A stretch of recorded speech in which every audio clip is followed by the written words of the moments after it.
English time. Hello guys! In today's video, we will learn how to conjugate the verb do in the simple present. Let's start with the conjugation of the verb do. With the subjects I, you, we, they, we use do. For example, I do my work.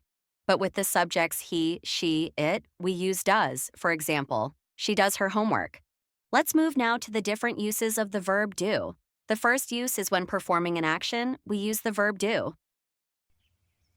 Oh, okay. For example, I do my chores. We also use the verb do when we are asking questions.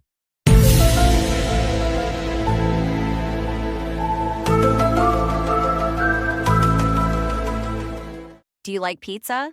Here, do helps us ask about preferences or actions. Another question with the verb do you literally do all the work yourself? Literally. Literally. Literally. Ya Allah. Literally. Literally. I know it is hard to pronounce certain words, but don't worry, as long as you watch our videos, you will surely improve gradually. Before moving to the last use of the verb do, we need to understand how to answer the questions asked earlier in this video. Question 1. Do you like pizza? The answer with yes is yes, I do. The answer with no is no, I don't. Moving to the question number 2.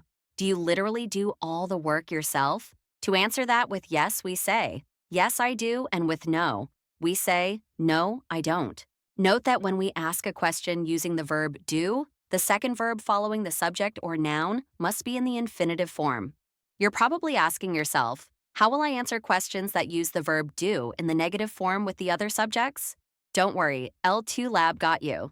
This is the last part of the video where we will see together how to use our dear verb do in the negative form. This table will illustrate everything. So with I, you, we, they, we use don't. For the subjects he, she, and it, we use doesn't. I hope that you've benefited from this video.